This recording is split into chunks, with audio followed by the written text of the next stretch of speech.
the one that got me. Hey there, ghost heads. It's Heidi from Channeling Spirits. Last time, we talked about tracking an ectoplasmic entity with a PKE meter. The Ecto-Goggles also monitor ectoplasmic manifestations, similar to the PKE meter, but with an optical component. Like the proton pack, this may be one of the earliest pieces of equipment Dan Aykroyd imagined. Early concept art had a monocle-style Ecto-Visor.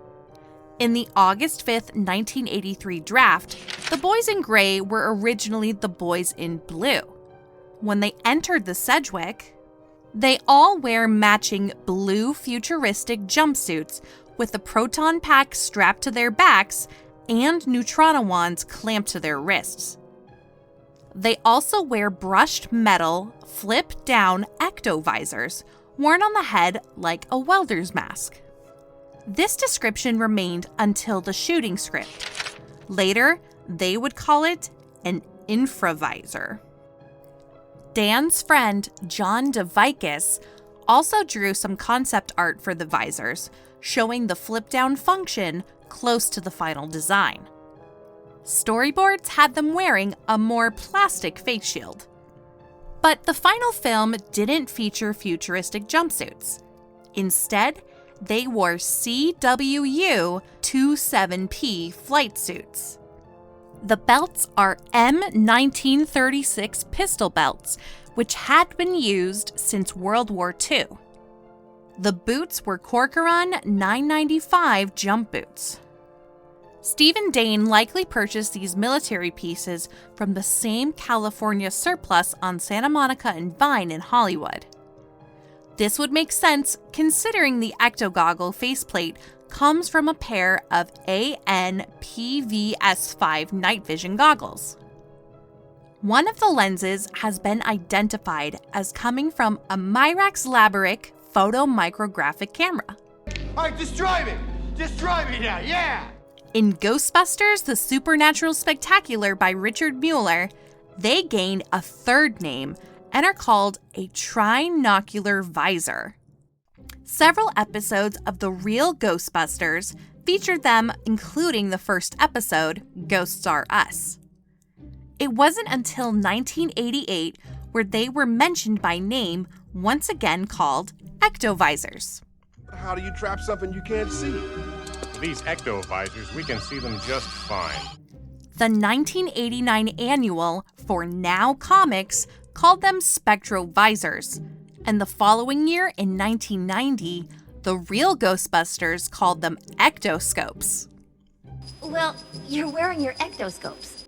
In the Ghostbusters 2 November 27th, 1988 draft, as they face off against the slime covering the museum, Stantz inspects the wall of slime with his infra-goggles and finds that they have only managed to open a hole the size of a dime.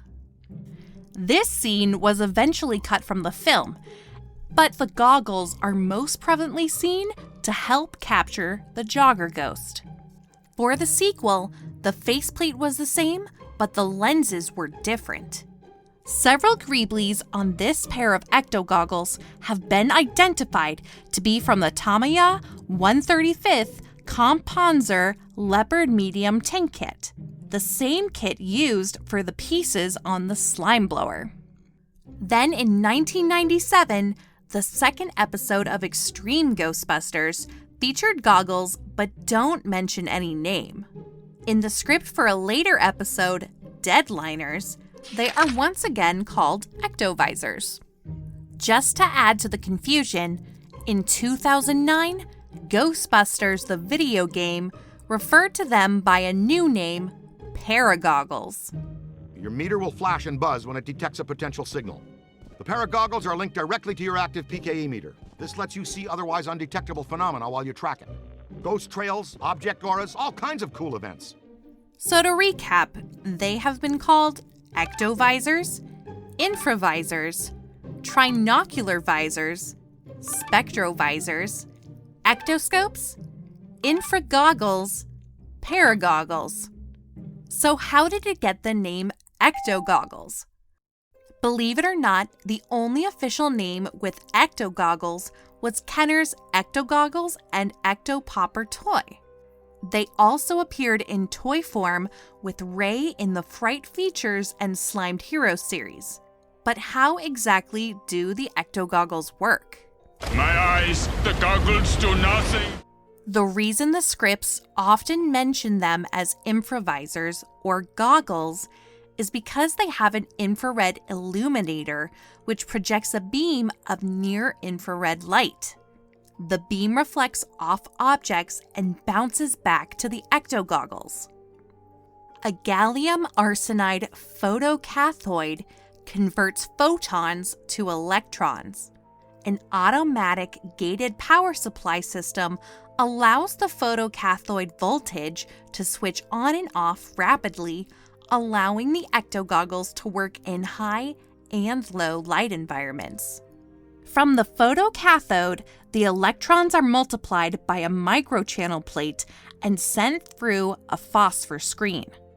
Image enhancement allows one to see any weak spectral entities or camouflage spirits, as well as darkened environments.